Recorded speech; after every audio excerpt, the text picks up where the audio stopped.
కర్నూలు జిల్లా చిన్నటేకూరు వద్ద శుక్రవారం జరిగిన బస్సు ప్రమాదం పట్ల యునైటెడ్ జర్నలిస్ట్ ఫోరం యూజేఎఫ్ తీవ్ర దిగ్భ్రాంతి ప్రకటించింది. ఈ ప్రమాదంలో మృతి చెందిన కుటుంబాలకు తమ ప్రగాఢ సంతాపం పేర్కొంది. ఈ సందర్భంగా శుక్రవారం యునైటెడ్ జర్నలిస్ట్ ఫోరం యూజేఎఫ్ వ్యవస్థాపక అధ్యక్షులు నీలం సత్యనారాయణ, కల్లూరు మండలం కార్యదర్శి లోకేష్ అధ్యక్షతన మండలం జర్నలిస్టులు, స్థానిక ప్రజలతో కలిసి కృష్ణానగర్, ఐటీసీ సర్కిల్లో కొవ్వొత్తులతో నివాళులు అర్పించారు. బస్సు ప్రమాదంలో మృతి చెందిన వారికి తమ సంతాపం తెలియచేశారు. అనంతరం 99 టీవీ కర్నూలు జిల్లా ప్రతినిధి డి మస్తాన్, నీలం సత్యనారాయణ, లోకేష్, గిలిగిత్త విజయ్ కుమార్లు మాట్లాడుతూ కర్నూలు జిల్లాలో ఇలాంటి ఘటన జరగడం బాధాకరం అని ఆవేదన చెందారు. జాతీయ రహదారులపై అధికారుల పర్యవేక్షణ లోపం వల్లే ఇలాంటి ఘటనలకు కారణం అవుతుందని అన్నారు. మరోవైపు నిబంధనలు పాటించని ప్రైవేట్ ట్రావెల్స్పై ప్రభుత్వాలు సైతం చూసిచూడనట్లు వ్యవహరించడం కూడా సరికాదని పేర్కొన్నారు. ప్రభుత్వాలు రాజకీయ దృక్పథంతో కాకుండా మానవతా దృక్పథంతో స్పందించాలని కోరారు. ఇలాంటి ప్రమాదాలపై పూర్తి విచారణ జరిపించాలని, బస్సు యాజమాన్యంపై కఠిన చర్యలు తీసుకోవాలని, అదేవిధంగా ప్రమాదంలో మృతుల కుటుంబాలకు ఆయా రాష్ట్రాల ప్రభుత్వాలు అండగా నిలవాలని, 20 లక్షల రూపాయలు ఎక్స్గ్రేషియా ఇవ్వాలని, క్షతగాత్రులకు 5 లక్షలు ఇవ్వాలని, మృతుల కుటుంబాల్లో ఒక ప్రభుత్వం ఉద్యోగం కల్పించాలని ఈ సందర్భంగా డిమాండ్ చేశారు. ఈ కార్యక్రమంలో జిల్లా సహాయ కార్యదర్శి రాజశేఖర్, సభ్యులు వడ్డెమాన్ విజయ్ కుమార్, గిలిగిత్త విజయ్ కుమార్, అడ్వకేట్లు శ్రీనివాసులు, ఆజాద్, స్థానిక ప్రజలు, వెంకటరాముడు గౌడ్, కృష్ణవేణి, యువకులు తదితరులు పాల్గొన్నారు.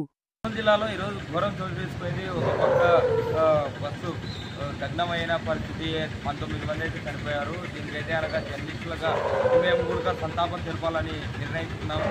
ఈరోజు అయితే కనుక జర్నలిస్టులు అందరం కోతులతో కార్యక్రమంతో వాళ్ళకైతే కనుక మనసుకు శాంతి కలగాలని కూడా మేము కోరుకుంటున్నాము. అదేవిధంగా ప్రభుత్వాలు కూడా దీని మీద ప్రత్యేక దృష్టి పెట్టి ఆ యాక్సిడెంట్లు ఇతాపల నుంచి ఇప్పటి నుంచి కూడా తగ్గించాలి అని కూడా అక్కడ అధికారులు కావచ్చు, అదేవిధంగా ప్రజానాయకులు కూడా చొరవ తీసుకొని ఇంత ఘటన జరిగిన తర్వాత కూడా ఇలాంటి ఘటనలు అయితే కనుక పునరావృతం కాకూడదని కూడా ప్రభుత్వాలు చర్యలు తీసుకోవాలని కూడా మేము డిమాండ్ చేసుకున్న పరిస్థితి ఉంది. అదేవిధంగా ఏదైతే కనుక మృతులు ఇప్పుడైతే కనుక 19-20 మంది అయితే కనుక చనిపోయిన పరిస్థితి ఎంత దారుణం అంటే అంత దారుణమైన పరిస్థితి అయితే కనుక నెలకొనింది అక్కడ. అదే అంగవికారంగా కూడా అక్కడ సోద సందర్భంలో అయితే కనుక రాష్ట్రం మునిగిన పరిస్థితి అయితే కనుక మనం చూసాం.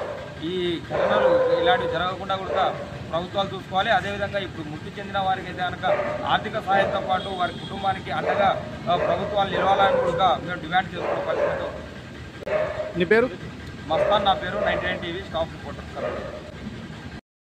చిన్నటేకూరు కల్లూరు మండలంలో ఈరోజు ఘోర ప్రమాదం జరిగింది. అయితే ఈ ద్విచక్ర వాహనం ముందు వెళ్తున్న ఒక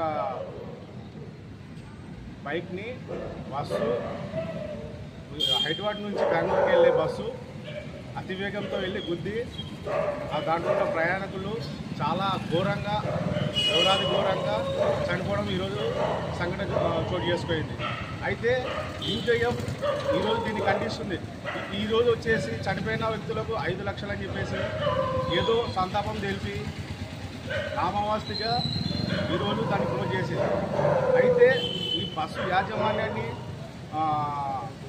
ఈ ప్రైవేట్ బస్సులు నడిపే విధానాన్ని కఠినంగా చర్యలు తీసుకోవాలని చెప్పేసి ప్రభుత్వాన్ని ఈరోజు తెల్లవారుజామున హైదరాబాద్ నుంచి బెంగళూరుకి బయలుదేరిన కావేరీ ట్రావెల్స్ ప్రైవేట్ బస్సులో కల్లూరు మండలము చిన్నటేకూరు గ్రామంలో జాతీయ రహదారిపై జరిగిన యాక్సిడెంట్ అత్యంత ప్రమాదకరమైన యాక్సిడెంట్ జరిగింది.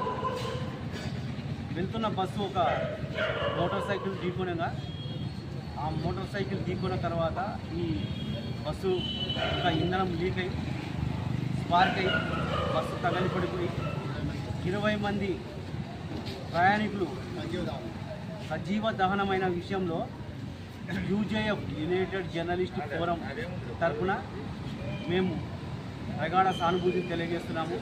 అటు తెలంగాణ ప్రభుత్వము, ఇటు కర్ణాటక ప్రభుత్వము, ఆంధ్రప్రదేశ్ ప్రభుత్వం బాధితుల కుటుంబానికి తగినంత ఆర్థిక సహాయం చేసి వారి కుటుంబాలను ఆదుకోవాలని, మరియు ఇలాంటి ఘటనలు మరలా జరగకుండా కఠినమైన చర్యలు ప్రైవేట్ ట్రావెల్స్పై కఠినమైన చర్యలు తీసుకోవాలని యూజేఎఫ్ తరఫున, యునైటెడ్ జర్నలిస్ట్ ఫోరం తరఫున కర్నూలు జిల్లా కల్లూరు మండలం చిన్నటేకూరు గ్రామం సమీపంలో 44 నంబర్ జాతీయ రహదారిపైన తెల్లవారుజామున 2:55 ప్రాంతంలో కావేరీ ట్రావెల్స్ బస్సు ద్విచక్ర వాహనాన్ని ఢీకొనడంతో ద్విచక్ర వాహనదారుడు ఎగిరి పక్కకు పడ్డాడు.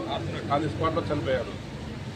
తర్వాత బైకు రోడ్డుపైన పడడంతో ఆ బైకు ట్రావెల్స్ బస్సు కింద పడడంతో సుమారు 150 మీటర్ల దూరం ఈడ్చుకెళ్లడంతో మంటలు చెలరేగి ఆ పెట్రోల్ ట్యాంకు పగిలి బస్సుపైకి మంటలు వ్యాపించాయి.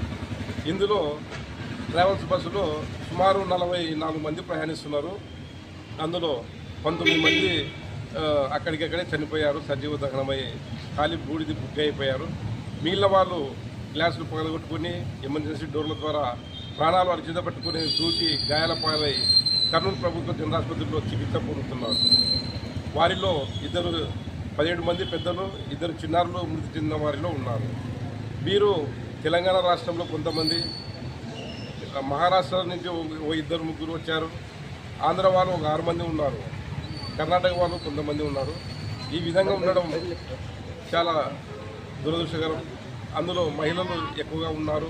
అందరూ మెజారిటీ చనిపోయిన వారిలో 40 సంవత్సరాల లోపు పిల్లలే అధికంగా ఉన్నారు. అయినను ట్రావెల్స్ వారిని వేగ నియంత్రణని కంట్రోల్ చేస్తూ రహదారిపైన సేఫ్టీ సిబ్బందిని ఏర్పాటు చేసి సంఘటనలు జరగకుండా చూడాలని ఆంధ్రప్రదేశ్, తెలంగాణ రాష్ట్ర ప్రభుత్వాలని యూజేఎఫ్ డిమాండ్ చేస్తుంది. చనిపోయిన కుటుంబాలకు ఒక్కొక్క కుటుంబానికి సుమారు 20 లక్షల దాకా ఆర్థిక సహాయము, వారి ఇంటిలో ఒకరికి ఉద్యోగము కల్పించాల్సిందిగా యూజేఎఫ్ డిమాండ్ చేస్తుంది. నీలం సత్యనారాయణ, యూజేఎఫ్ వ్యవస్థాపక అధ్యక్షుడు.